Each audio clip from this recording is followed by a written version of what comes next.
صبر اور سیرت خلیل الرحمن علیہ السلام۔ اللہ تعالیٰ ایمان والوں کو مختلف آزمائشوں میں مبتلا فرماتا ہے، اور یہ آزمائشیں بندے کی بھلائی کے لیے ہی ہوتی ہیں تاکہ وہ ان میں رضائے الہی پر راضی رہے اور صبر کرے، پھر صبر و رضا کی برکت سے اس کے گناہ بخش دیے جائیں، درجے بلند ہوں اور مزید عزتوں سے نوازا جائے۔ صبر کا کیا مطلب ہے؟ کیسے معلوم ہوگا کہ میں صبر کرنے والا ہوں یا بے صبرا ہوں؟ علماء نے لکھا، صبر میں 3 باتیں بنیادی حیثیت رکھتی ہیں۔ صبر کے 3 ارکان ہیں۔ نمبر 1، دل میں اللہ تعالیٰ کی تقدیر پر ناراض ہونے کی کیفیت پیدا نہ ہو، جو اللہ کریم نے مقدر فرمایا ہے انسان اس پر دل کو خوش رکھے۔ نمبر 2، زبان پر شکوہ و شکایت کا کوئی لفظ نہ آنے دے۔ نمبر 3، اعضاء سے نافرمانی گناہ کا کوئی کام نہ کرے۔ اگر آزمائش میں مبتلا شخص اللہ تعالیٰ کی توفیق سے ان تینوں کا اہتمام کرے تو اس کے حق میں زحمت ذریعہ رحمت ہو جاتی ہے، اور ایک مشکل کئی آسانیوں کا سبب بن جاتی ہے۔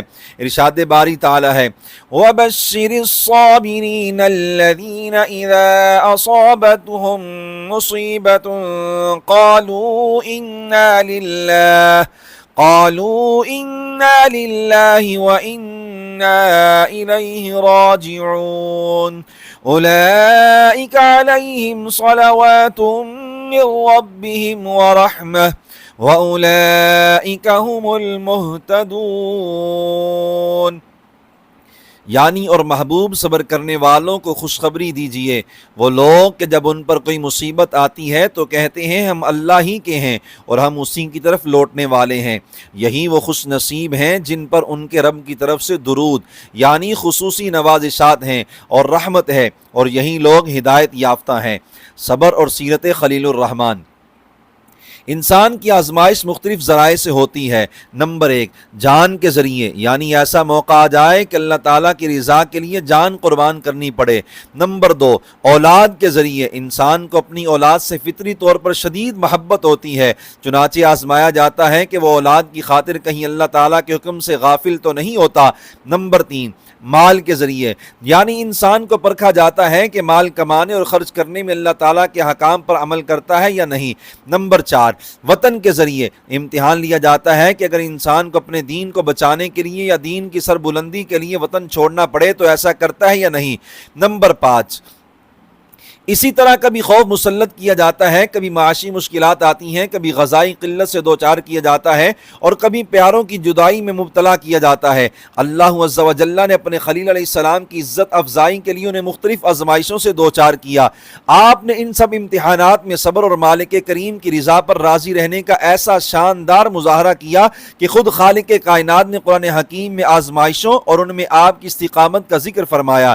ایک مقام پر اجمالاً سبھی امتحانات میں کامیابی پر تعریف کرتے ہوئے فرمایا، وَإِذِ ابْتَلَىٰ إِبْرَاهِيمَ رَبُّهُ بِكَلِمَاتٍ فَأَتَمَّهُنَّ قَالَ إِنِّي جَاعِلُكَ لِلنَّاسِ إِمَامًا۔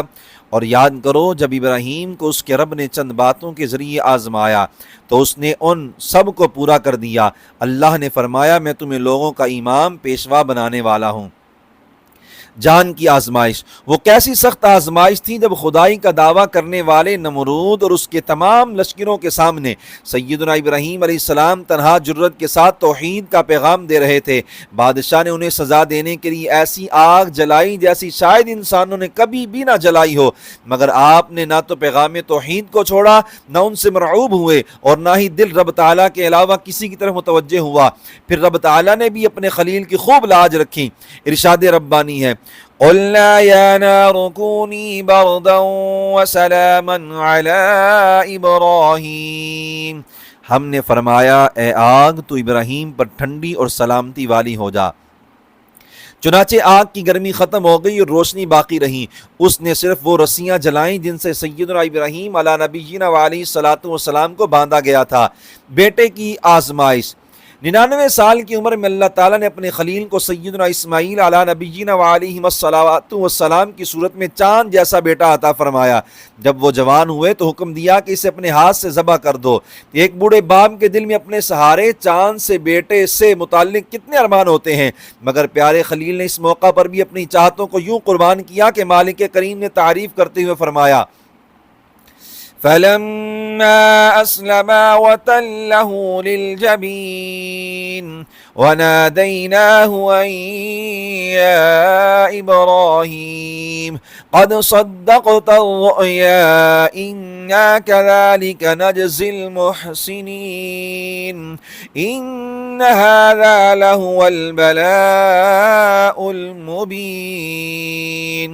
تو جب ان دونوں نے یعنی ہمارے حکم پر گردن جھکا دی اور باپ نے بیٹے کو پیشانی کے بل لٹایا، یعنی اس وقت کا حال نہ پوچھ، اور ہم نے اسے ندا فرمائی اے ابراہیم بے شک آپ نے خواب کو سچ کر دکھایا، ہم نیکی کرنے والوں کو ایسا ہی صلہ دیتے ہیں، بے شک یہ ضرور کھلی آزمائش تھی۔ سیرت خلیل الرحمن علیہ السلام سے سبق لیتے ہوئے ہمیں بھی صبر اور رضا اور استقامت کا عادی بننا چاہیے۔